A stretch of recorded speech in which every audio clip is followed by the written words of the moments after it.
Hello everyone, इस जी आज हम लोग पी ब्लॉक के ग्रुप 17 के बारे में पढ़ेंगे। मैंने ग्रुप 15 और 16 को प्रीवियस पॉडकास्ट में पहले ही कवर कर लिया है, आप वहाँ से उसे कवर कर सकते हैं। और तो आज हम लोग ग्रुप 17 पढ़ेंगे, तो चलिए शुरू करते हैं। ग्रुप 17 जो कि हैलोजन फैमिली है, बहुत ही इंटरेस्टिंग ग्रुप है। इसमें पहली चीज़ तो कि सारे जो एलिमेंट्स हैं वो नॉन मेटालिक है। They are highly reactive non metallic elements and they show great similarity which other. मतलब कि जो प्रॉपर्टीज़ है उसका वेरिएशन बहुत ही ग्रेजुअल है, बहुत ही रेगुलर है, ज़्यादा एक्सेप्शंस नहीं है। और सारे के सारे नॉन मेटल्स हैं, ये बात ध्यान रखना, सारे के सारे नॉन मेटल्स हैं। हाँ, एसेटीन और टेनिसीन दोनों रेडियो एक्टिव है, बाकी सब रेडियो एक्टिव तो नहीं है, लेकिन एसेटीन और टेनिसीन रेडियो एक्टिव है। अकरेंस फ्लोरीन हमें मिल जाता है किसमें, फ्लोराइड्स के फॉर्म में, CaF2 फ्लोरोस्पा, Na3AlF6 क्रायोलाइट और फ्लोरापेटाइट CA3PO4 CF2। ये हमने फ्लोरापेटाइट को उसमें फॉस्फोरस के अकरेंस में भी इसे पढ़ा था, तो ये दोबारा है यहाँ पे। तो फ्लोरीन का सोर्सेस क्या क्या हो गए, फ्लोरोस्पा, क्रायोलाइट, फ्लोरापेटाइट। साइड में एक रिएक्शन है जो कि दिखाता है कि फ्लोरापेटाइट कैसे हुआ। असल में जो पहले जो हाइड्रोक्सीपेटाइट रहता है जिसमें OH रहता है, वो हमारा मिल्क-30 होता है, हमारे टीथ के अंदर वो मिल्क-30 होता है जो बचपन में होता है।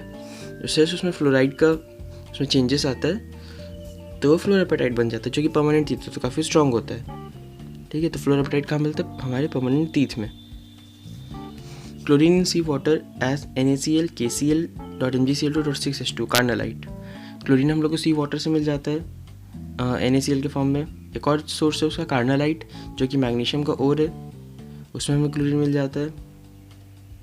सीवीड हैव आयोडीन, सीवीड में I2 एलिमेंटल फॉर्म में होता है, जबकि Charles saltpetre NaNO3 has iodate impurity.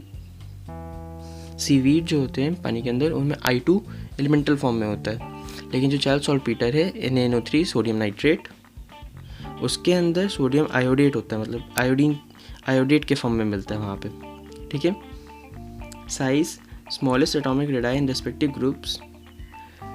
Halogen का साइज़ अपने ग्रुप में सबसे छोटा होता है। हैलोजन का साइज़ अपने ग्रुप में सबसे छोटा होता है क्योंकि साइज़ घटता है as we move from left to right in a period. But noble gases में हम लोग वैन डर वाल्स रेडियस देखते हैं, तो इसलिए नोबल गैसेस का साइज़ काफ़ी बड़ा हो जाता है, जबकि बाकी सब में अगर हम लोग कोवेलेंट रेडियस देखेंगे तो हैलोजन का साइज़ अपने पीरियड में सबसे छोटा होता है। ठीक है, the size increase down the group, बिल्कुल शेल्स बढ़ रहे हैं तो बढ़ेगा। आयनाइजेशन एंथैल्पी वेरी हाई, क्योंकि वो लोग इलेक्ट्रॉन देना नहीं चाहते 7 इलेक्ट्रॉन से, तो इलेक्ट्रॉन देना तो कतई नहीं चाहेंगे, वो चाहेंगे कि इलेक्ट्रॉन ले ले और नॉकटेट पूरा कर ले। तो ionisation is very high and decreases down the group, क्योंकि down the group metallic active बढ़ता है, हालांकि मेटल नहीं बनता, सब नॉन मेटल्स ही है। The negative electron gain enthalpy of fluorine is less than chlorine. यहाँ पे एक एनॉमली है कि जनरली फ्लोरीन का डाउन द ग्रुप ये घटता है, तो फ्लोरीन का ज़्यादा होना चाहिए था क्लोरीन से, लेकिन ऐसा नहीं है। फ्लोरीन का साइज़ छोटा है और उसमें 3 लोन पेयर्स है, तो काफ़ी सुपर इंटर इलेक्ट्रॉनिक रिपल्शन काफ़ी ज़्यादा हो जाता है। फ्लोरीन के छोटे साइज़ के कारण उसमें इंटर इलेक्ट्रॉनिक रिपल्शन काफ़ी ज़्यादा हो जाता है। ठीक है, तो इसीलिए उसमें उसका जो इलेक्ट्रॉन गेन एंथैल्पी है, जो कि इलेक्ट्रॉन एक्सेप्ट करने की टेंडेंसी है, वो क्लोरीन से कम है। क्यों? क्योंकि रिपल्शन है उसके अंदर। ठीक है, ऑलरेडी काफ़ी रिपल्शन चल रहा है। Electronegativity decreases down the group. यहाँ पे फ्लोरीन कोई एक्सेप्शन नहीं है, fluorine is the most electronegative element of the periodic table. Fluorine is the most electronegative element of the periodic table. Electronegativity decreases down the group. Physical properties. Fluorine, chlorine are gases, bromine is a liquid and I2 is a solid. ठीक है, fluorine और chlorine gases के form में, bromine liquid form में और iodine solid form में। Fluorine is a yellow gas, chlorine is a greenish yellow gas, bromine is reddish brown भी बोल सकते हैं, और आयोडीन इज वायलेट। ये कलर्स इंपॉर्टेंट है, याद रखना है। Fluorine yellow, chlorine greenish yellow, bromine red brown और आयोडीन वायलेट। द कलर, अब ये NCERT की लाइन जो मैंने लिखा हुआ है ब्लैक में, वो असल में रीज़न समझाता है कि इनमें कलर क्यों आता है। तो colour due to absorption of radiation in visible region, which results in excitation of outer electron to higher energy level, absorb different quanta of radiation. तो जब इलेक्ट्रॉन्स एनर्जी एक्सेप्ट करते हैं विजिबल रीजन के energy range वाला, तो वो higher energy level में excite हो जाते हैं. जब उसमें एक्साइट हो जाता है electron, outer electron higher energy level पे चल जाता है, तो फिर सब अलग अलग रेडिएशन का अमाउंट एक्सेप्ट करते हैं. हर एलिमेंट के लिए रेडिएशन जो उन्हें एक्सेप्ट करना होगा दूसरे वाले में जाने के लिए, हायर सबशेल में जाने के लिए, उसके लिए इलेक्ट्रॉन को अलग अलग एनर्जी चाहिए. तो और हमें पता है कि जो कंपाउंड जो कलर अब्जॉर्ब करता है उसे कॉम्प्लीमेंट्री कलर हमें दिखता है. जो कलर अब्जॉर्ब होता है उसे कॉम्प्लीमेंट्री कलर दिखता है, वो कलर नहीं दिखता है. तो इन द सेम वे यहाँ पे सारे एलिमेंट्स जो हैं वो अलग अलग कलर अब्जॉर्ब करेंगे, तो अलग अलग कॉम्प्लीमेंट्री कलर्स हमें दिखेगा. ठीक है, यही रीज़न है इसके अलग अलग कलर होने का. Density fluorine less than chlorine less than bromine less than iodine obvious है कि फ्लोरीन क्लोरीन गैस है, ब्रोमीन लिक्विड है और आयोडीन सॉलिड है. Melting point and boiling point कोई एक्सेप्शन नहीं है, ऑर्डर है एकदम. Fluorine chlorine bromine iodine molecular weight के कारण आयोडीन सबसे ज़्यादा है. ये सॉल्युबिलिटी वाला रिएक्शन जो है इधर साइड में, ये काफ़ी इंपॉर्टेंट है. ये डिफरेंस दिखाता है चारों हाइड्रोजन के सॉल्युबिलिटी में, ये बहुत ही ज़्यादा इंपॉर्टेंट है. तो फ्लोरीन प्लस वाटर, फ्लोरीन ही है जो वाटर को ऑक्सीडाइज कर पाता है, बाकी कोई भी वाटर को ऑक्सीडाइज नहीं कर पाता. ये फ्लोरीन है जो कि वाटर को ऑक्सीडाइज कर देता है. Fluorine plus water forms hydrofluoric acid HF plus O2. HF plus O2 बन गया यहाँ पे. ठीक है. Second reaction chlorine plus H2O forms HCl plus HOCl. तो यहाँ पे एक डिस्ट्रॉप रिएक्शन एक तरह से बोल सकते हैं. हाँ, डिस्ट्रॉप रिएक्शन हुआ है. ठीक है. क्लोरीन 0 ऑक्सीडेशन स्टेट से -1 ऑक्सीडेशन स्टेट और +1 ऑक्सीडेशन स्टेट में टूट गया है. तो हाइड्रोक्लोरिक एसिड और हाइपोक्लोरिक एसिड, दो एसिड हम लोग को यहाँ मिलता है. ठीक है. हाइड्रोक्लोरिक एसिड और hypochlorous acid. Bromine plus water HBr plus HOBr, HBr plus HOBr. Iodine plus water कोई रिएक्शन नहीं होता. ये बहुत इंपॉर्टेंट है कि आयोडीन प्लस वाटर का कोई रिएक्शन नहीं होता. इनफैक्ट अगर हम फ्लोरीन वाले रिएक्शन को उल्टा लिख दें, मतलब कि HI plus O2 gives I2 plus H2O. ध्यान से सुनना, HI प्लस O2, HI में अगर ऑक्सीजन डालेंगे तो आयोडीन और वाटर मिलेगा. ये रिएक्शन फिजिबल है, काफ़ी अच्छा फिजिबल है ये रिएक्शन, क्योंकि आयोडीन एक बहुत अच्छा रिड्यूसिंग एजेंट है लेकिन बहुत वीक ऑक्सीडाइजिंग एजेंट है. तो इसीलिए हम लोग आयोडीन का रिएक्शन को, इसमें I2 plus H2O gives no reaction at all. इसका उल्टा रिएक्शन काफ़ी ज़्यादा फिजिबल है. ठीक है. Bromine and iodine are soluble in various organic solvents to give coloured solution. यही कलर्ड सॉल्यूशन हमारे लेयर टेस्ट में काम आता है, जो कि आयोडाइड और ब्रोमाइड आयन का आइडेंटिफिकेशन टेस्ट है. सॉल्ट एनालिसिस में ही पढ़ाया जाता है. Bond length fluorine less than chlorine less than bromine less than iodine, क्योंकि शेल का साइज बढ़ रहा है तो बॉन्ड लेंथ बढ़ रहा है down the group. Bond strength में एक एनॉमली है, एक एक्सेप्शन यहाँ आता है. बॉन्ड स्ट्रेंथ में क्या हो रहा है कि Cl2 Br2 फिर बीच में फ्लोरीन आगे से उठ के ब्रोमीन और आयोडीन के बीच में चला गया. अब ऐसा क्यों हुआ? क्योंकि फ्लोरीन में काफ़ी ज़्यादा लोन पेयर रिपल्शन है. तो एक छोटा सा मॉलिक्यूल है, उसके अंदर 6 लोन पेयर है. 3 लोन पेयर एक फ्लोरीन का, 3 लोन पेयर दूसरे फ्लोरीन का. तो काफ़ी बहुत ज़्यादा ही लोन पेयर रिपल्शन होने लग जाता है. तो इसीलिए पहले क्लोरीन आ जाता है, फिर ब्रोमीन आ जाता है, फिर फ्लोरीन आता है. फ्लोरीन बीच में चल जाता है उठ के. ठीक है. तो ये वो फिजिकल प्रॉपर्टीज़ कंप्लीट.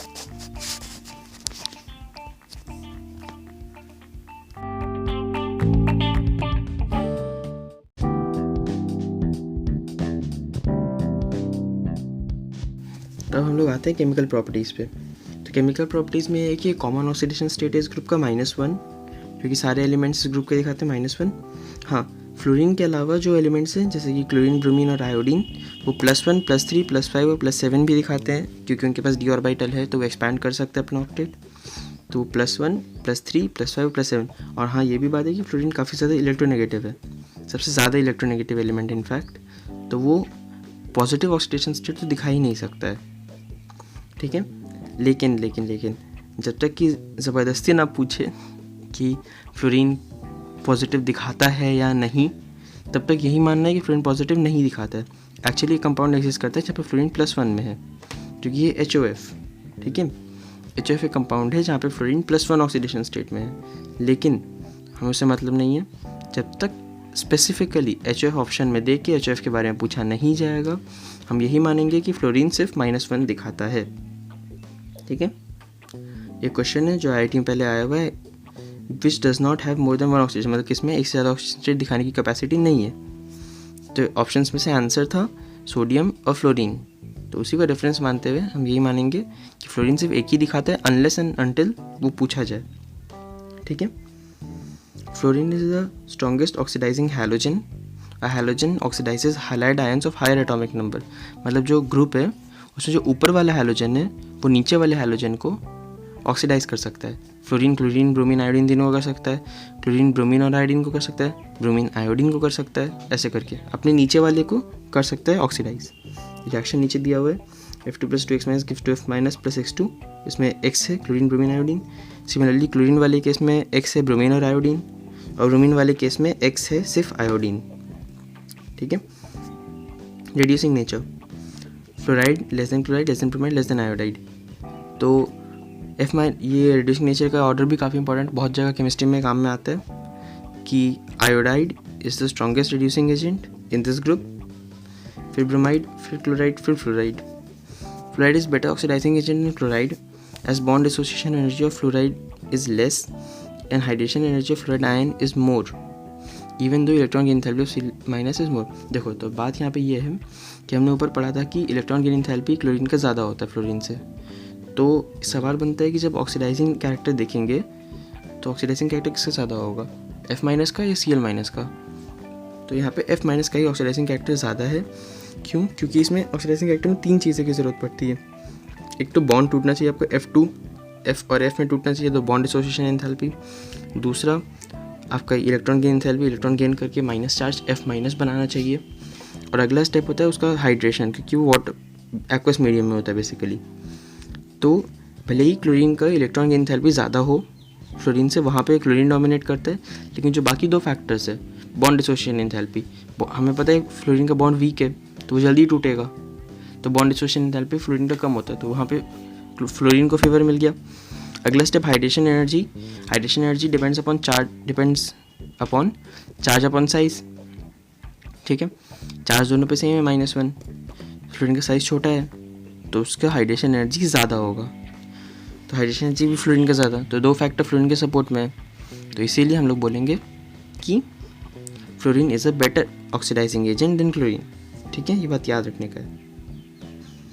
फिर से भी सॉल्युबिलिटी वाला रिएक्शन है, और एक रिएक्शन जो लास्ट में मैंने बोल रहा था ये रहा, HI + O2 gives I2 + H2, just opposite of fluorine. जो रिएक्शन फ्लोरीन के लिए फॉरवर्ड डायरेक्शन में, वही रिएक्शन आयोडीन के लिए बैकवर्ड डायरेक्शन में स्पॉन्टेनियस है, ठीक है। Anomalous behaviour of fluorine.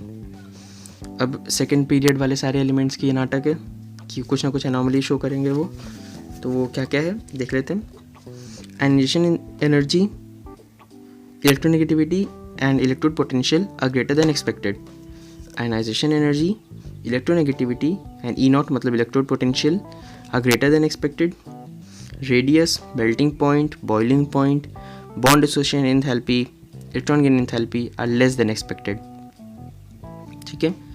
Radii, melting point, boiling point, bond dissociation enthalpy और इलेक्ट्रॉन गेन एंथैल्पी एक्सपेक्टेड से कम है। ये सिर्फ एक ही ऑक्सी एसिड बनाता है HOF, ठीक है, जो ऊपर डिस्कस किया इसमें फ्लोरीन +1 में होता है। HF एसिड है, ऑक्सी एसिड नहीं है, क्योंकि ऑक्सीजन ही नहीं है तो ऑक्सी एसिड कैसे होगा। HF एक और एसिड है, ठीक है। HF is a liquid due to strong H bonding. HF में काफ़ी स्ट्रॉन्ग H बॉन्डिंग देखने को मिलता है, जिस कारण वो लिक्विड होता है, लिक्विड स्टेट में एग्जिस्ट करता है। उसकी एफिनिटी डाउन द ग्रुप घटते जाती है। ओ सॉरी ये एफिनिटी वाला पॉइंट जो एक्टिविटी विद हाइड्रोजन में था, सॉरी। हाँ, तो फ्लोरीन का हम लोग जहाँ तक बिहेवियर का बात करते हैं तो HF एक लिक्विड है क्योंकि उसके अंदर स्ट्रांगली H बॉन्डिंग शो होता है, ठीक है। फ्लोरीन का H बॉन्डिंग टेंडेंसी अच्छा खासा है तो शो होता है वहाँ पे। द एक्टिविटी टुवर्ड्स हाइड्रोजन, तो हाइड्रोजन के लिए जो एफिनिटी है वो डाउन द ग्रुप घटते जाता है। मतलब फ्लोरीन हाइड्रोजन को ज़्यादा चाहता है, आयोडीन हाइड्रोजन को कम चाहता है। ठीक है, एफिनिटी मतलब कितने चाह रहा है उसको। तो इसीलिए एसिडिक स्ट्रेंथ जो है, अब देखो फ्लोरीन H के साथ रहना चाहता है तो H को जाने नहीं देगा, H को जाने नहीं देगा वो, तो उसका एसिडिक स्ट्रेंथ कम हो जाएगा।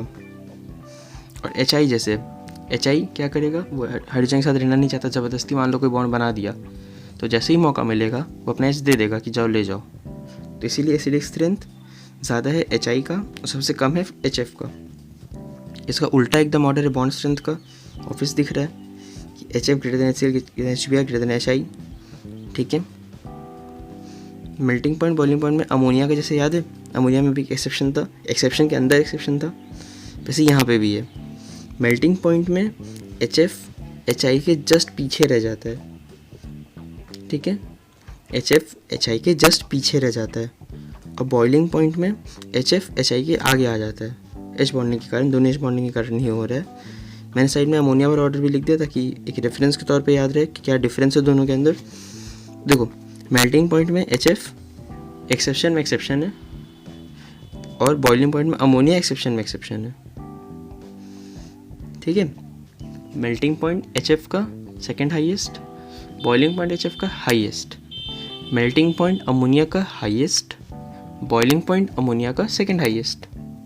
ठीक है, ये दोनों एक्सेप्शन ध्यान रखना है। वाटर वाले ग्रुप में मतलब ग्रुप 16 में कोई एक्सेप्शन नहीं है, वाटर दोनों में सबसे आगे है, बस इसमें एक्सेप्शन है। ठीक है, तो ये चीज़ अच्छे से स्टडी करना है, इसको याद भी रखना है, ये दोनों का कंपैरिजन करके। Reactivity towards oxygen, fluorine forms OF2 and O2F2, दो फ्लोराइड्स बनता है। ओनली OF2 स्टेबल है 298 केल्विन, मतलब रूम टेम्परेचर पे सिर्फ OF2 ही स्टेबल होता है, O2F2 टूट जाता है। ठीक है, ये बात ध्यान देने का कि O2F2 में पेरोक्साइड लिंकेज नहीं है, H2O2 में पेरोक्साइड लिंकेज है, क्योंकि वहाँ पे ऑक्सीजन का चार्ज -1 है, यहाँ ऑक्सीजन का चार्ज +1 है। ठीक है, they are essentially oxygen fluorides, क्योंकि ऑक्सीजन यहाँ पे पॉजिटिवली चार्ज आयन की तरह बिहेव कर रहा है, कैटायन की तरह बिहेव कर रहा है, जबकि फ्लोरीन अनायन की तरह बिहेव कर रहा है। They are oxygen fluorides and they are strong fluorinating agents, they give fluorine very easily, they are strong fluorinating agents. जैसे कि यहाँ पे प्लूटोनियम में एग्जाम्पल जो यहाँ पे यूज़ होता है, प्लूटोनियम में अगर O2F2 डालेंगे तो PuF6 मिल जाएगा। ठीक है, तो ये स्पेंट न्यूक्लियर फ्यूल के क्लीनिंग में काम आता है। प्लूटोनियम में अगर O2F2 डालेंगे तो PuF6 बन जाएगा, PuF6 को हम लोग निकाल लेंगे अलग से। ठीक है, प्लूटोनियम इस तरह से हमें स्पेंट न्यूक्लियर फ्यूल से प्लूटोनियम अलग हो गया। ठीक है, तो ये था reactivity towards oxygen. Next page पे आते हैं, स्टेबिलिटी ऑफ ऑक्साइड्स।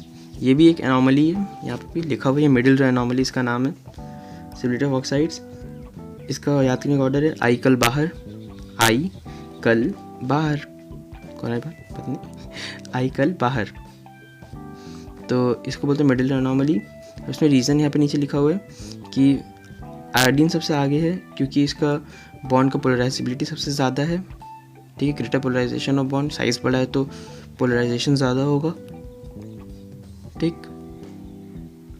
क्लोरीन का स्मॉल साइज़ है तो पाई बॉन्डिंग टेंडेंसी ज़्यादा है, तो ऑक्साइड्स अच्छा बनेगा, ऑक्सीजन के साथ स्ट्रॉन्ग बॉन्ड बनेगा। और ब्रोमीन सबसे पीछे है, दोनों ही नहीं है इसके पास, दोनों में इंटरमीडिएट फीचर्स है ना, उतना मतलब थोड़ा सा बड़ा है तो पाई बॉन्ड उतना अच्छा बन नहीं पाता, और आयोडीन से छोटा है तो पोलराइजेशन उतना अच्छा है नहीं, तो इसलिए ब्रोमीन सबसे लास्ट में चला गया। स्टेबिलिटी ऑफ ऑक्साइड्स आई कल बाहर, उसको बोलते हैं मिडिल रो एनॉमली, जहाँ पे मिडिल रो वाला एनॉमलस बिहेवियर शो करता है और पीछे चल जाता है, ग्रेजुअल डिक्रीज या इंक्रीज नहीं होता। ठीक है, higher oxides of halogens are more stable than lower. Higher oxides जैसे कि Cl2O7, Cl2O3, ऐसे करके बहुत सारे ऑक्साइड्स बनते हैं, ClO2 तक बनता है। तो यहाँ पे ये बोलना चाह रहा है कि जो हायर ऑक्साइड, जहाँ पे हाइड्रोजन का ऑक्सीडेशन स्टेट ज़्यादा है, वो हैलाइड ज़्यादा स्टेबल होंगे उन हैलाइड से जहाँ पे हाइड्रोजन का ऑक्सीडेशन स्टेट कम है। क्यों? मोर बॉन्ड्स इम्प्लाइज बेटर स्टेबिलिटी, तो इसीलिए जहाँ पे ज़्यादा बॉन्ड बनेंगे वहाँ पे स्टेबिलिटी ज़्यादा होगा। Cl2 यूज़ होता है ब्लीचिंग एजेंट के तौर पे। ठीक है, याद रखना Cl2, कन्फ्यूजन हो जाता है कभी Cl2O भी हो जाता है। ठीक है, तो Cl2 यूज़ होता है ब्लीचिंग एजेंट के फॉर्म में, जहाँ 2 ऑक्सीजन है वो ब्लीचिंग एजेंट है। ठीक है, Cl2 एक ब्लीचिंग एजेंट है। Bromine oxides exist at low temperature and are strong oxidising agent. Bromine के ऑक्साइड्स दिखा कि अनस्टेबल है, इसलिए बहुत ही लो टेम्परेचर पे एग्जिस्ट करता है and they strong oxidising agents, क्योंकि जल्दी से टूट जाता है, वो लोग जल्दी से टूटना चाहता है तो वो जल्दी से अपना ऑक्सीजन दे देता है। तो bromine oxides exist at low temperature and are strong oxidising agent. Iodine oxides are insoluble solids. I2O5 is use in the estimation of CO। तो पहला बात, आयोडीन के ऑक्साइड्स जो हैं वो सॉलिड होते हैं, इनसॉल्युबल होते हैं, ठीक है। और I2O5 का यूज़ होता है कार्बन मोनोऑक्साइड के एस्टिमेशन में। I2O5 यूज होता है कार्बन मोनोऑक्साइड के एस्टिमेशन में। रिएक्शन नीचे दिया हुआ है, I2O5 को कार्बन मोनोऑक्साइड में डालेंगे तो आयोडीन मिलेगा और कार्बन डाइऑक्साइड मिलेगा। वही आयोडीन को स्टैंडर्ड हाइपो सॉल्यूशन या थायोसल्फेट सॉल्यूशन जो बोलते हैं उससे टाइट्रेट करवा देंगे तो आयोडीन मिलेगा और उससे फिर हम लोग आयोडोमेट्रिक एनालिसिस से निकाल सकते हैं, ठीक है। एक क्वेश्चन साइड में दिया हुआ है, काफ़ी अच्छा क्वेश्चन है ये, काफ़ी कंसेप्चुअल है, इसको ध्यान से एकदम एनालाइज करना है। स्ट्रक्चर दिए हुए हैं 4, OCl2, ClO2, Cl2O6, Cl2O7, ठीक है। इसमें अलग अलग बॉन्ड लेंथ को ऑर्डर को अरेंज करने बोला गया है। तो देखो OCl ट्वाइस के अंदर जो बॉन्ड लेंथ है वो सिंगल बॉन्ड है, प्योर सिंगल बॉन्ड है, वो कोई रेजोनेंस नहीं, कुछ नहीं, वो प्योर सिंगल बॉन्ड है, ठीक है। तो उसका लेंथ सबसे ज़्यादा होगा, ठीक। इसके बाद जो ClO2 वाला बॉन्ड है, Cl2 वाला बॉन्ड है वो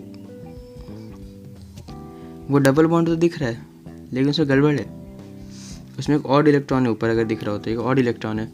ऑड इलेक्ट्रॉन है के कारण जो बॉन्ड है उसका स्ट्रेंथ कम हो जाता है। ऑड इलेक्ट्रॉन होने के कारण बॉन्ड का स्ट्रेंथ कम हो जाता है, उसका बॉन्ड ऑर्डर घट जाता है, ठीक है। देखो नीचे ऑर्डर देखो। उसके बाद हम लोग आते हैं अगले वाले पे, ए। जो ए वाला बॉन्ड है वो भी डबल बॉन्ड है, रेजोनेंस अंडरगो कर रहा है, ठीक है। और फिर उसके बाद है सी अपना, जो एक और डबल बॉन्ड है जो वो भी रेजोनेंस अंडरगो कर रहा है, ठीक है। तब ई प्योर सिंगल बॉन्ड और Cl के बीच में, फिर बी ClO के बीच में, वाई बॉन्ड परऑक्सी लिंक के छोटा होगा तो छोटा हो गया। डी में बॉन्ड ऑर्डर से यूज़ करेंगे, बॉन्ड ऑर्डर इसका 2 नहीं है, 1.75 होता है। जब ऑड इलेक्ट्रॉन होता है तो 0.25 हम लोग हटा देते हैं बॉन्ड ऑर्डर में से, ठीक है। ऑड इलेक्ट्रॉन आता है तो 0.25 हटा देते हैं, इसका बॉन्ड ऑर्डर है 1.75। ए और सी में ए में आइडेंटिकल आरएस ज़्यादा है, ज़्यादा रेजोनेंस होगा, ठीक है, तो सिंगल बॉन्ड कैरेक्टर ज़्यादा आ जाएगा। और सी इज प्योर डबल बॉन्ड, तो उसमें कुछ नहीं होने वाला। ये और सी दोनों डबल बॉन्ड एक तरह से, वो दोनों का कंपेयर करना टफ है। रिएक्टिविटी टुवर्ड्स मेटल्स, आयनिक कैरेक्टर किससे ज़्यादा होता है? फ्लोराइड्स का ऑब्वियसली ज़्यादा इलेक्ट्रोनेगेटिव है, ज़्यादा आयनिक होगा बॉन्ड, तो MF greater than MCl, MBr greater than Mi, ठीक है। फ्लोराइड्स का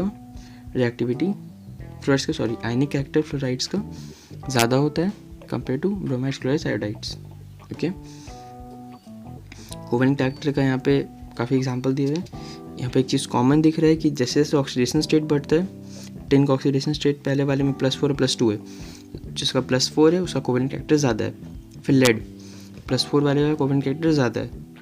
फिर एंटीमनी उसमें भी +5 वाले का कोवेलेंट कैरेक्टर ज़्यादा है। फिर यूरेनियम में भी +6 वाले का कोवेलेंट कैरेक्टर ज़्यादा है। तो ये बात क्लियर है कि covalent character is proportional to charge upon size, जैसे जैसे चार्ज बढ़ेगा कोवेलेंट कैरेक्टर बढ़ेगा, ठीक है। Chlorine was discovered by Scheele by the action of HCl on MnO2, और यही प्रोसेस हम आज तक यूज़ करते हैं क्लोरीन को मैन्युफैक्चर करने के लिए, HCl को MnO2 पर डाल के, ठीक है। डेवी जो थे उन्होंने क्लोरीन नाम दिया था उसके कलर के कारण, ग्रीनिश येलो कलर देख के, ठीक। प्रिपरेशन इसका क्लोरीन का MnO2 + HCl gives MnCl2 + Cl2 + 2H2O। तो जो शील का प्रोसेस था वही एग्जैक्टली सेम प्रोसेस, MnO2 में HCl डाल दिया। तो क्या क्या मिला products? MnCl2 manganese chloride, MnCl2 + Cl2 + water, MnO2 + HCl gives MnCl2 + Cl2 + water. Chlorine भी मिला जो चाहिए था, मैंगनीज क्लोराइड मिला, यहाँ पे ऑक्सीडाइज होके रिड्यूस हो गया मैंगनीज और क्लोरीन हो गया ऑक्सीडाइज। ठीक है, अगला रिएक्शन ये पहले वाले की तरह ही है, सेम टू सेम है लगभग, लेकिन ये ज़्यादा प्रेफर किया जाता है, इसमें यील्ड ज़्यादा है। ठीक है, second reaction NaCl plus MnO2 plus H2SO4, देखो बहुत सिमिलैरिटी है। NaCl plus MnO2 plus H2SO4 gives MnCl2 plus NaHSO4 plus water plus chlorine. यहाँ पे प्रोडक्ट्स लगभग सेम है, MnCl2 यहाँ भी बन रहा है, क्लोरीन यहाँ भी बन रहा है, वाटर यहाँ भी बन रहा है। एक्स्ट्रा प्रोडक्ट है NaHSO4 सोडियम हाइड्रोजन सल्फेट। ठीक है, ये ज़्यादा प्रेफर्ड रिएक्शन है। प्रोडक्ट्स क्या क्या बनता है वो फिर से बोलते हैं, मैंगनीज क्लोराइड, क्लोरीन, वाटर। अगर NaCl यूज़ करेंगे H2SO4 के साथ तो सोडियम हाइड्रोजन सल्फेट भी बनेगा। ठीक है, एक और प्रोसेस है लगभग सेम वही है कि HCl को ऑक्सीडाइज करवा दो, तो KMnO4 पोटेशियम परमैंगनेट डालेंगे HCl में, तो फिर से प्रोडक्ट्स काफ़ी सिमिलर है। मैंगनीज क्लोराइड, क्लोरीन, वाटर, यहाँ पे क्योंकि K था तो वो एनायन ले लिया, KCl बन गया, तो KCl plus MnCl2 plus water plus chlorine. चौथा प्रोसेस है डीकन प्रोसेस। ठीक है, इसका कैटलिटिक रिएक्शन है, इसको कैटलिस्ट भी याद रखना पड़ेगा। HCl प्लस O2 जब CuCl2 के प्रेजेंस में करवाते हैं, CuCl2 के प्रेजेंस में करवाते हैं 723 केल्विन पे, तो क्लोरीन और वाटर मिलता है। HCl को ऑक्सीजन से जब रिएक्ट करवाते हैं CuCl2 कैटलिस्ट के प्रेजेंस में 723 केल्विन पे, तो क्या मिलता है, क्लोरीन और water. HCl plus O2 in the presence of CuCl2 at 723 Kelvin gives H2O plus chlorine. ठीक है, और पांचवा प्रोसेस क्या है, electrolysis of concentrated NaCl solution. बहुत ही ऑब्वियस प्रोसेस है कि तुम लोग ब्राइन को कॉन्सेंट्रेटेड NaCl को यूटिलाइज करवा लो तो ये मिल जाएगा, हमें क्लोरीन मिल जाएगा। इसे डाउ प्रोसेस भी बोलते हैं। ठीक है, properties of chlorine, it's a greenish yellow gas, pungent, suffocating। जानते हैं सब कोई, क्लोरीन एक ग्रीनिश येलो गैस है, उसका स्मेल काफ़ी पंजेंट एंड सफोकेटिंग टाइप का होता है। It liquefies to greenish yellow liquid, ये अच्छा पॉइंट है कि क्लोरीन को जब लिक्विफाई करते हैं तब भी अपना कलर चेंज नहीं करता, वो ग्रीनिश येलो लिक्विड में कन्वर्ट हो जाता है। अब बात याद दिलाते हैं ओजोन। ठीक है, ओजोन का कलर कैसा था, pale blue gas, dark blue liquid, violet black solid. याद है ये variation, light blue gas, dark blue liquid और वॉयलेट ब्लैक सॉलिड।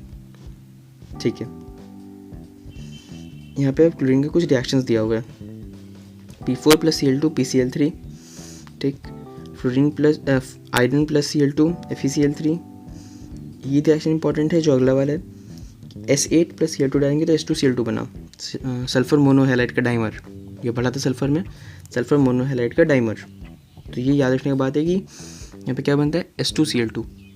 सल्फर में जब क्लोरीन डालेंगे तो क्या बनेगा, H2Cl2, सल्फर मोनोहेलाइड का डाइमर। ओके, और जब फिर फॉस्फोरस में क्लोरीन डालेंगे अलग प्रोपोर्शन में तो PCl5 भी बन सकता है अपनी नीड के अनुसार। H2S में क्लोरीन डालेंगे तो HCl plus S sulphur, displacement type का रिएक्शन है, देख लो। H2S में क्लोरीन डाला, HCl प्लस सल्फर मिल गया। C10H16 हाइड्रोकार्बन में अगर Cl2 डालेंगे तो टूट जा रहा है 16HCl प्लस 10 कार्बन। ठीक है, 16HCl plus 10 carbon. Non metal plus base disturb करके lowest oxygen state of metal and hypo form of oxy acid बनाता है।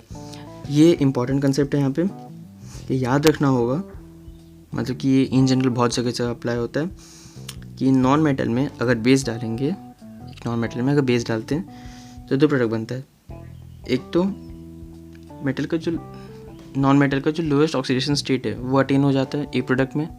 ठीक है, दूसरे प्रोडक्ट में hypo form of oxy acid, मतलब असॉक्सी एसिड बनाओ, उसका एक ऑक्सीजन हटा दो। हाइपो मतलब एक ऑक्सीजन हटा देना, तो पहले असॉक्सी एसिड बनाओ फिर एक ऑक्सीजन हटा दो। एग्जांपल जैसे देखते हैं, जैसे कि P4 प्लस NaOH, तो एक तो PH3 बन गया, जहाँ पे फॉस्फोरस -3 में, जो कि उसका लोएस्ट ऑक्सीडेशन स्टेट है -3, वहाँ आ गया।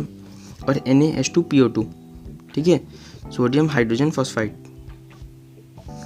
तो यहाँ पे असॉक्सी एसिड बना इसका H3PO2, उसका सॉल्ट है यहाँ पे, अलग बात है NaCl है, यहाँ पे सॉल्ट बना सकते हैं हम लोग, क्योंकि ऑब्वियसली बेस से एक ना एक कैटायन तो आएगा ही, सॉल्ट बनेगा। तो हम लोग एक बार एसिड पे फोकस करते हैं। तो ऑक्सी एसिड क्या होता, H3PO2 होता फॉस्फोरस एसिड, ठीक है, उस H3PO3 होता है, H3PO3 होता फॉस्फोरस एसिड, उसमें से एक ऑक्सीजन हटा देंगे तो क्या मिलेगा, हाइपोफॉस्फोरस एसिड। फॉस्फोरस एसिड होता है H3PO3, उसमें से अगर एक ऑक्सीजन हटा देंगे तो बनेगा हाइपोफॉस्फोरस एसिड,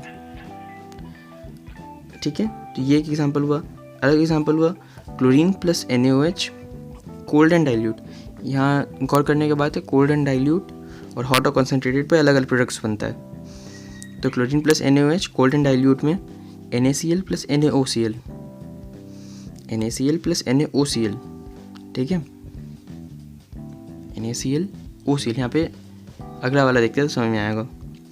जबकि अगले वाले में Cl2 plus NaOH gives NaCl plus NaClO3।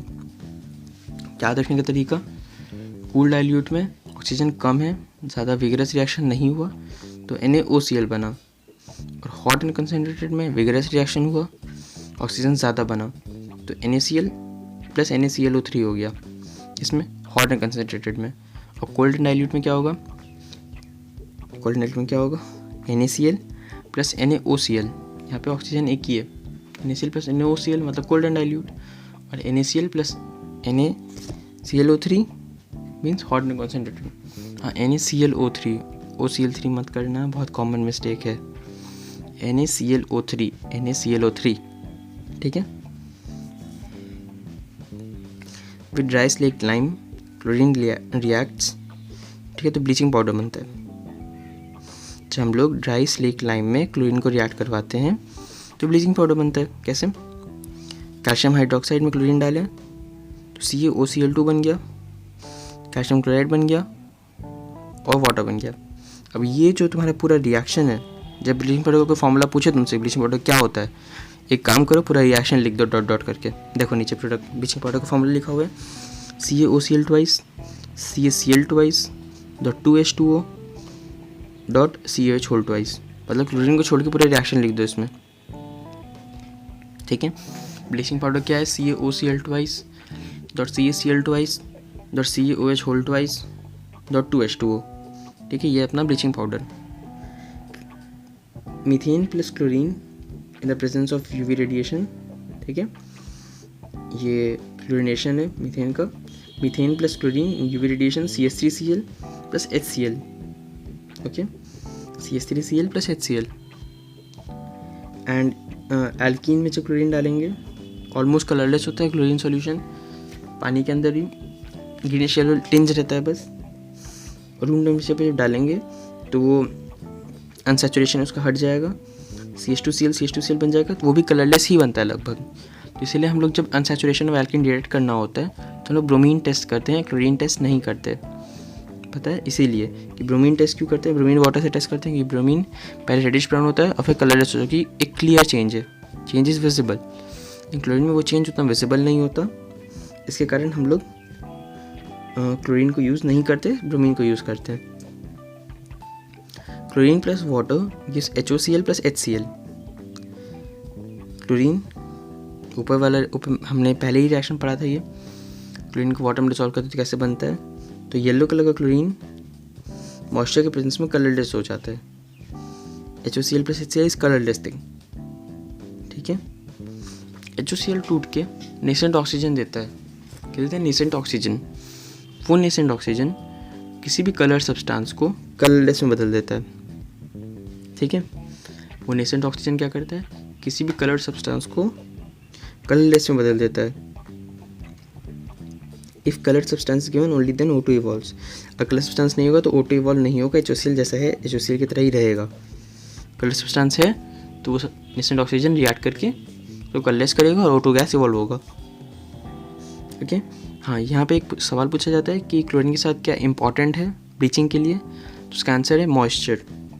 Chlorine plus moisture से ही रिएक्शन शुरू हुआ, तो इसलिए मॉइस्चर इंपॉर्टेंट है। Bleaching action of chlorine is permanent because chlorine acts as an oxidizing agent. Bleaching action of SO2 is temporary as it acts as reducing agent and oxygen can be regained from surrounding. देखो, तो हमने sulphur dioxide में पढ़ा था कि sulphur dioxide भी एक bleaching agent की तरह काम कर सकता है, और यहाँ पर कि क्लोरीन भी काम कर सकता है. अब क्लोरीन का जो ब्लीचिंग एक्शन है वो परमानेंट होता है क्योंकि वो ऑक्सीडेशन से होता है, और सल्फर डाइऑक्साइड का ब्लीचिंग एक्शन टेम्प्रेरी होता है क्योंकि वो रिडक्शन से हुआ. अब किसी से तुम रिड्यूस कर दिए और उसका कलर उड़ गया तो थोड़ी देर में वो एटमॉस्फेयर अपने आसपास से ऑक्सीजन ले लेगा और वापस ऑक्सीडाइज हो जाएगा, वापस कलर आ जाएगा.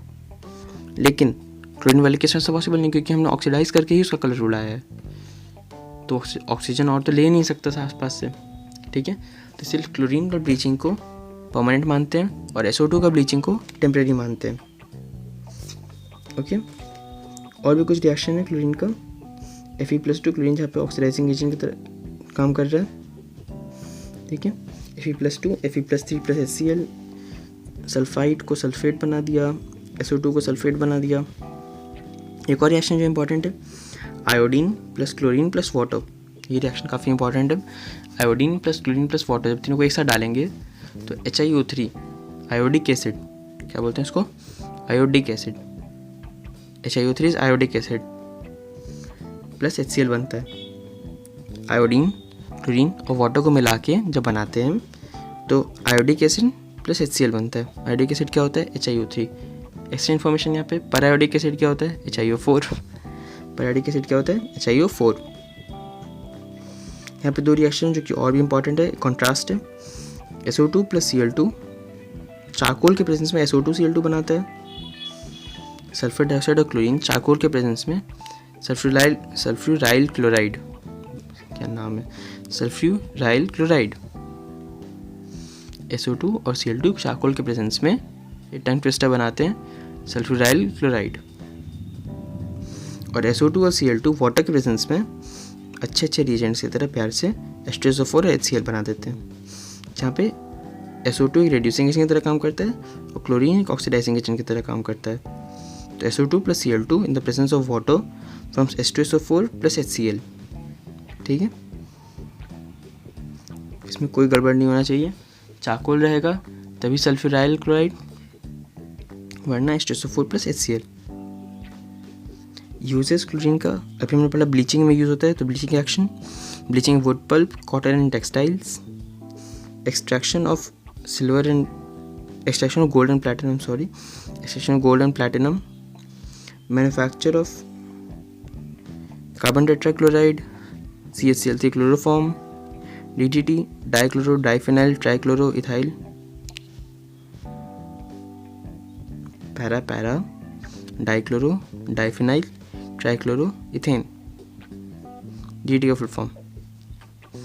And refrigerants, sterilising drinking water. ये चार काम इसका हम लोग देख चुके हैं. कुछ पॉइजनस गैसेस बनाने के काम में आता है ये, जो इसका यूज़ तो नहीं है लेकिन ठीक है.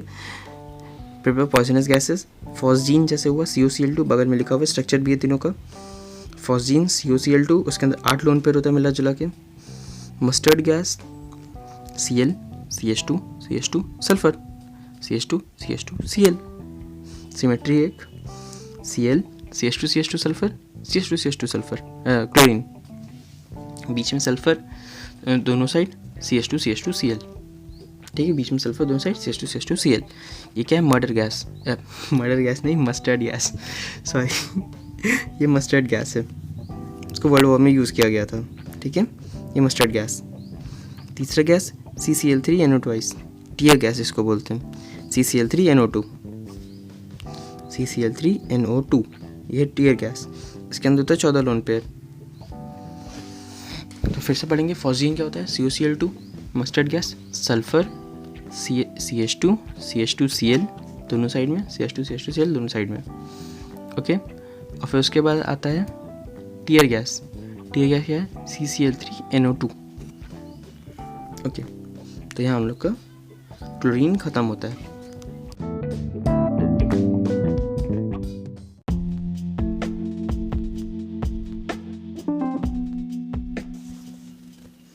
तो चलिए आते हैं हाइड्रोजन क्लोराइड पे.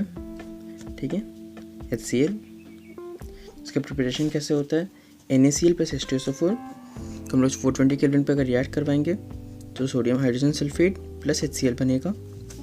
वही sodium hydrogen sulphate further react करके NaCl के साथ सोडियम सल्फेट बना देगा और फिर HCl निकलेगा, ठीक है, 823 केल्विन पे। तो पहले लोअर टेम्परेचर पे सोडियम हाइड्रोजन सल्फेट बनता है और हायर टेम्परेचर पे सोडियम सल्फेट बनता है। ओके, इसे पहले बार इसी प्रोसेस में ग्लोबर ने प्रिपेयर किया था, यही सेम प्रोसेस है, ग्लोबर ने प्रिपेयर किया था इसे पहली बार, और डेवी ने बताया कि ये कंपाउंड है, ग्लोबर को लगा था कि ये एलिमेंट है, ठीक है। यहाँ पे जो HCl निकल रहा है सोडियम सल्फेट के साथ या फिर सोडियम हाइड्रोजन सल्फेट के साथ, उसे ड्राई करने के लिए हम लोग उसे कॉन्क H2SO4 के साथ पास करते हैं। क्यों? क्योंकि H2SO4 भी एसिडिक नेचर का है और एक बहुत अच्छा डिहाइड्रेटिंग एजेंट है, और HCl भी अपने एसिडिक नेचर का है, तो दोनों रिएक्ट नहीं करेगा। और हम लोग कोई बेसिक डेसिकेटर जैसे CaCl2 यूज़ करते तो शायद वो रिएक्ट कर जाता, तो इसीलिए हम लोग रिस्क नहीं लेने के लिए कॉन्क H2SO4 यूज़ करते हैं। Properties of hydrogen chloride, it is colourless and pungent smelling gas. Colourless होता है, स्मेल अच्छी नहीं होती बिल्कुल भी, पंजेंट बहुत गंदी smell. Easily liquefied to colourless liquid. क्यों इसका ईजिली लिक्विफाई क्यों हो जाता है? क्योंकि इसमें डाइपोल डाइपोल अट्रैक्शन काफ़ी ज़्यादा है, ये काफ़ी ज़्यादा पोलर मॉलिक्यूल है। क्लोरीन बहुत ज़्यादा लोन पेयर अपनी तरफ खींच लेता है, बहुत ज़्यादा बॉन्डेड इलेक्ट्रॉन की तरफ खींच लेता है, तो इसीलिए काफ़ी ज़्यादा पोलर है, और पोल्स डेवलप होने के कारण एक मॉलिक्यूल दूसरे मॉलिक्यूल से अट्रैक्टेड रहता है, तो इसीलिए उसको लिक्विफाई करना आसान होता है, ठीक है।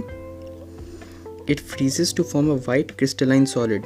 ये एक अच्छा पॉइंट है कि HCl सॉलिड फॉर्म में कैसा दिखता है। HCl जब सॉलिड फॉर्म में आएगा तो वो white crystalline solid, it will form a white crystalline solid. क्या बनाएगा HCl? एक वाइट क्रिस्टलाइन सॉलिड। अब एक्वा रिएक्शन का प्रिपरेशन हम लोग देखते हैं। एक्वा रिएक्शन क्या है? इसमें 3 part conc HCl plus 1 part conc HNO3, 3 parts of conc HCl और 1 पार्ट कॉन्क HNO3 मिलाएंगे तो मिलेगा क्या? Aqua reaction.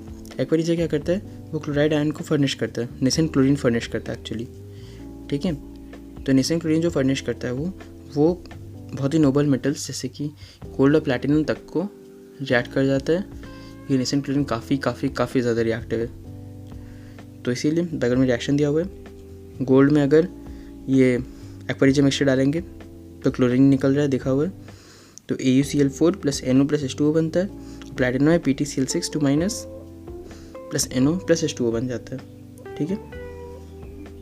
नीचे कुछ अलायंस में एसिड का इफेक्ट दिखा हुआ है। किसी भी कार्बोनेट में अगर HCl डालेंगे तो CO2 निकलेगा, सल्फाइड में HCl डालेंगे तो SO2 निकलेगा, और हाइड्रोजन सल्फाइड में डालेंगे तो भी SO2 ही निकलेगा, ठीक है। अगले पेज पे आते हैं। Uses of hydrogen chloride, it is use in the manufacture of chlorine. Deacon process हमने देखा था, HCl प्लस O2 इन द प्रेजेंस ऑफ CuCl2 at 723 Kelvin gives H2O plus Cl2। Deacon process याद आया। Use in manufacture of Cl2, ammonium chloride and glucose from corn starch, ठीक है। Use in extracting glue from bones and purifying bone black in medicine and as a lab reagent. बस पढ़ने का। एक important बात यहाँ पे है, इंडेक्स क्वेश्चन में था NCERT के, आयरन में HCl डालते हैं तो FeCl2 बनता है, FeCl3 नहीं बनता है। ऐसा क्यों होता है? आयरन में HCl डालेंगे तो FeCl2 बनता है, FeCl3 नहीं बनता, ऐसा क्यों?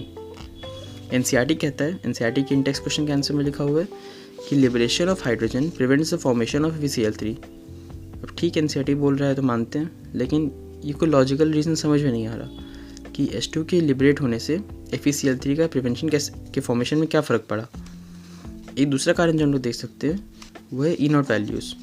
तो E0 for iron Fe+2 to Fe+3 is negative and Fe+3 to Fe+2 is positive. मतलब Fe+2 से Fe में बदलना अनस्पॉन्टेनियस है और Fe+3 से Fe+2 में बदलना स्पॉन्टेनियस है, ठीक है। तो इसीलिए Fe+2 ज़्यादा स्टेबल है, इसका मतलब Fe+2 is more stable then Fe+3 and Fe+2 is more stable then normal iron, elemental iron. तो इसीलिए Fe प्लस कॉन्क HCl क्या बनाता है? FeCl2 plus H2। क्यों? क्योंकि Fe+2 ज़्यादा स्टेबल है E0 वैल्यूज़ के हिसाब से। ये ऑप्शन आए, liberation of H2 prevents the formation of FeCl3, तो आंख बंद करके टिक मारना है। क्यों? क्योंकि NCERT ने बोला है, ठीक है। एक और यहाँ पे एग्जांपल है कि जैसे क्रोमियम में कॉन्क HCl डालेंगे तो CrCl3 बनता है वहाँ पे, क्योंकि वहाँ पे वहाँ पे जो E0 वैल्यूज़ है वो +3 को फेवर करती है, जैसे कि आयरन में E0 वैल्यूज़ +2 को फेवर कर रही थी, उसी तरह से क्रोमियम में +3 को फेवर करती है, तो इसीलिए chromium plus conc HCl CrCl3 + H2 बनता है। ठीक है। Oxo acids of halogen, oxo acids इसके भी काफ़ी इंपॉर्टेंट है, स्ट्रक्चर्स सारे NCERT में दिए हुए हैं, प्रैक्टिस करना है, वो स्ट्रक्चर्स इंपॉर्टेंट है, ऐसे 1-2 बार बनाने से पक्की याद हो जाएगा कि पैटर्न समझ में आ जाएगा कि कैसे बनाया जाता है। ठीक है। फ्लोरीन का सिर्फ एक ही ऑक्सो एसिड है HOF, उसको क्या बोलते हैं फ्लोरिक एसिड, और हाइपोफ्लोरस एसिड उसको हाइड्रोफ्लोरिक एसिड मत बोलना गलती से भी।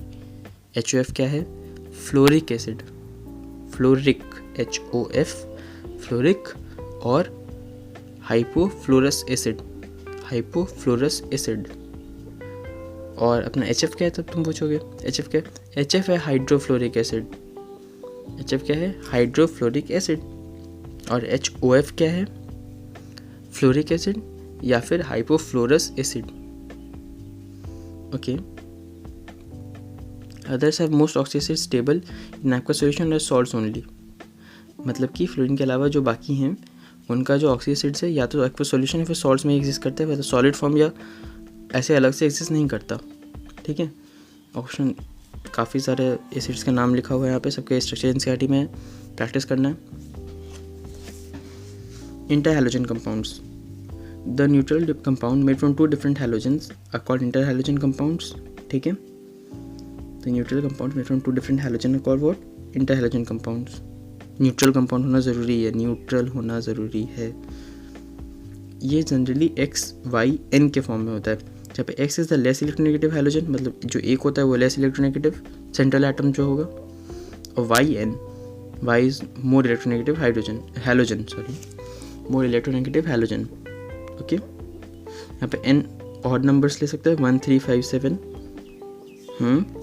N 5 और 7 तभी होगा जब Y फ्लोरीन होगा, मतलब सिर्फ फ्लोरीन के साथ ही 5 और 7 बन सकता है, और N7 तो सिर्फ IF7 के लिए ही होगा, मतलब और कोई इंटरहैलोजन कंपाउंड एग्जिस्ट ही नहीं करता जिसमें फ्लोरीन 7 हो IF7 के अलावा। ठीक है।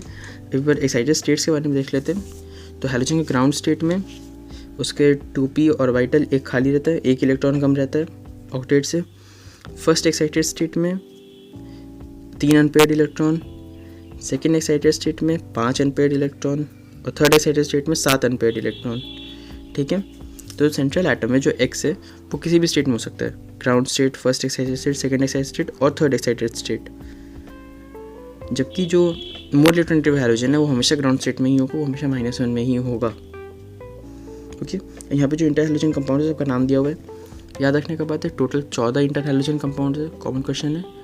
Total number of interhalogen compounds कितना है 14। ओके। N = 1 में सारा बनता है IF, ICl, IBr, मतलब अपने नीचे वाले को करते जाओ। I के नीचे क्या है FCl, Br, ब्रोमीन के नीचे क्या है ClF, और Cl के नीचे क्या है F। ठीक है। ये N = 1 में सारे बनते हैं। N = 3 में IF3, ICl3, IBr3 और BaCl3। IBr3 I के जस्ट इमीडिएट बाद वाला, BrCl3 Br के जस्ट इमीडिएट बाद वाला नहीं बनता है, स्टेरिक क्राउडिंग के कारण नहीं बनता है। तो ICl3 और BrCl3 do not exist, BrF3 exist, ClF3 exist. Okay. N = 5 जब लगाएंगे तो IF5, BrF5, Cl5 ये 3 एग्जिस्ट करता है, बोले 5 से फ्लोरीन का वैल्यू होगा 5 और 7, तो तीनों का बना दो फ्लोरीन के साथ IF5, BrF5 और ClF5, और N = 7 तो सिर्फ एक के लिए IF7। ओके। टोटल मिला के कितने इंटरहैलोजन कंपाउंड है 14 इंटरहैलोजन कंपाउंड है टोटल मिला के। ICl 2 फॉर्म में एग्जिस्ट करता है, अल्फा ICl जो कि रूबी रेड होता है, और बीटा ICl जो कि ब्राउन रेड होता है। ICl 2 फॉर्म में एग्जिस्ट करता है, अल्फा ICl रूबी रेड और beta ICl brown red. ICl3 जो है वो डाइमराइज कर जाता है I2Cl6 के फॉर्म में। ICl3 डाइमराइज करता है किसमें I2Cl6 के फॉर्म में। And all interhalogen compounds are covalent, कोई भी इसमें से आपका आयनिक नहीं है, सारे के सारे कोवेलेंट कंपाउंड्स हैं। प्रिपरेशन कैसे करते हैं, मतलब ये जो कंपाउंड है ये बना कैसे, ये जनरली डायरेक्ट कॉम्बिनेशन से ही बनता है, अलग अलग प्रोपोर्शन में अलग अलग हैलोजन को डालेंगे तो अलग ड्रग बनता है। ओके, और action of halogen on lower inter halogen compounds, मतलब तुम कोई छोटा सा हैलोजन बना दो, इंटर हैलोजन कंपाउंड IF बना दो, उसमें फ्लोरीन पास कर दो तो IF3 बन जाएगा, इस टाइप से बन जाता है। Okay, properties, all covalent, all are covalent, all are diamagnetic, सारे के सारे इंटर हैलोजन कंपाउंड्स क्या है, कोवलेंट है, सारे इलेक्ट्रॉन पेयर्ड अप हो जाते हैं। ओके, कंपाउंड है तो पेयर्ड अप हो ही जाते हैं, तो डायमैग्नेटिक। द वोलेटाइल सॉलिड्स और liquids at 298 kelvin except CLF, ये NCERT का लाइन है, ठीक है। द वोलेटाइल सॉलिड्स और liquids at room temperature except CLF, CLF is a gas, तो CLF जो कि गैस है, उसके अलावा बाकी सब वोलेटाइल सॉलिड या लिक्विड होते हैं रूम टेम्परेचर पे। Okay, in general interhalogen compounds are more reactive than halogens except fluorine. In general interhalogen compounds are more reactive than halogens except fluorine. कोई भी इंटर हैलोजन कंपाउंड होगा तो वो ज़्यादा reactive होगा अपने corresponding halogen से, सिवाय फ्लोरीन के। फ्लोरीन का बॉन्ड काफ़ी वीक होता है, ठीक है। अब ये इंटर हैलोजन कंपाउंड्स में क्यों आया, बॉन्ड स्ट्रेंथ कम क्यों हुआ, क्योंकि उसमें इंटर इलेक्ट्रॉनिक रिपल्शन ज़्यादा है, साइज़ छोटा होगा नॉर्मल हैलोजन से, और उसमें लोन पेयर ज़्यादा होगा, कंपैरेटिव इलेक्ट्रॉन डेंसिटी ज़्यादा है, तो रिपल्शन ज़्यादा होगा, ठीक है। ये जो डब्बा बनाया हुआ है Br2 और BrCl को कंपेयर करते हुए डब्बा काफ़ी ज़रूरी है। देखो बॉइलिंग पॉइंट Br2 का कम होता है BrCl से, क्यों, क्योंकि BrCl इज़ पोलर, जहाँ भी पोलर बॉन्ड होगा उस पोलर बॉन्ड का बॉइलिंग पॉइंट ज़्यादा होगा, उस मॉलिक्यूल का बॉइलिंग पॉइंट ज़्यादा होगा compare to a thing which is non polar. Br2 is non polar. Bond length Br2 का ज़्यादा है BrCl से, क्यों, Br और Cl उसके अंदर, Cl छोटा होता है ब्रोमीन से, तो इसलिए Br2 is a bigger molecule, bond length बड़ा होगा। रिएक्टिविटी Br2 का कम है BrCl से, क्यों, क्योंकि BrCl में इंटर इलेक्ट्रॉनिक रिपल्शन ज़्यादा है। बॉन्ड स्ट्रेंथ Br2 का ज़्यादा है BrCl से, क्यों, क्योंकि इंटर इलेक्ट्रॉनिक रिपल्शन ज़्यादा है BrCl में। तो एक अजीब सा बात क्या होगा, बॉन्ड स्ट्रेंथ भी Br2 का ज़्यादा और बॉन्ड लेंथ भी Br2 का ज़्यादा। जनरली ये इन्वर्स प्रोपोर्शन में होता है ना, यहाँ पे ऐसा नहीं है। बॉन्ड लेंथ जिसका ज़्यादा ब्रोमीन Br2 का, उसी का बॉन्ड स्ट्रेंथ भी ज़्यादा है यहाँ पे। ओके, ये सॉल्युबिलिटी वाला रिएक्शन जो पहले पढ़ चुके हैं, XX' + H2O gives HX' + HOX। X की जगह यहाँ पे अपना इंटर हैलोजन कंपाउंड रखते जाओ, जो मन हो इंटर हैलोजन कंपाउंड रखते जाओ।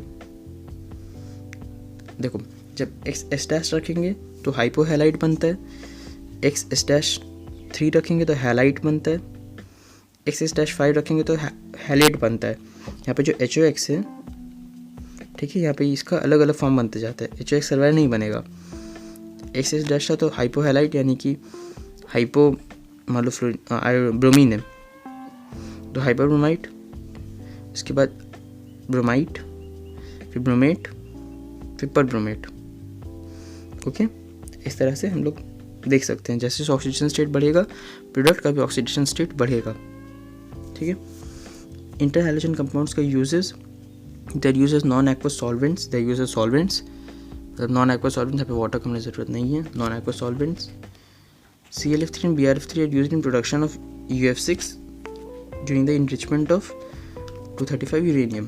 तो ये पता ही यूरेनियम को एनरिच करना पड़ता है इसके पहले यूज़ किया जा सके, क्योंकि उसमें बाई नेचर 298 यूरेनियम बहुत ज़्यादा होता है जो कि नॉन फिसाइल होता है, और 235 यूरेनियम बहुत कम होता है। तो उस 235 को थोड़ा सा बढ़ाने के लिए उसको एनरिच किया जाता है यूरेनियम को। वो एनरिचमेंट में ClF3 और BrF3 काम आता है। तो यूरेनियम में जब ClF3 डालेंगे, रिएक्शन इंपॉर्टेंट है, हट के रिएक्शन है। यूरेनियम में जब ClF3 डालेंगे, ClF3 जो कि लिक्विड है, तो UF6 + 3ClF बनेगा।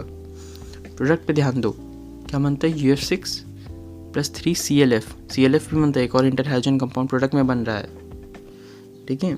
इंटर हैलोजन कंपाउंड प्रोडक्ट में भी बन रहा है, तो ये रिएक्शन इंपॉर्टेंट है। यूरेनियम में ClF3 डालेंगे तो UF6 बनेगा, हम लोग को पता है UF6 काफ़ी कॉमन है, UF6 बनेगा, और उसके बाद ClF बनेगा, क्या बनेगा, ClF, और फिर they are very strong fluorinating agents, ये तो हो ही गया, ठीक है। तो इसी के साथ हमारा ग्रुप 17 भी ख़त्म होता है। आई होप कि आपको अच्छा लगा हो, आपको समझ में आया हो। कोई भी डाउट्स हो तो मुझे मैसेज कर देना, मैं दोबारा एक्सप्लेन कर दूंगा। और I hope you enjoy the podcast. आगे मैं ग्रुप 18 को भी कवर कर लूँगा। अगर आपने ग्रुप 15-16 नहीं देखा है तो एपिसोड 1 और 2 में देख लें ग्रुप 15-16 को।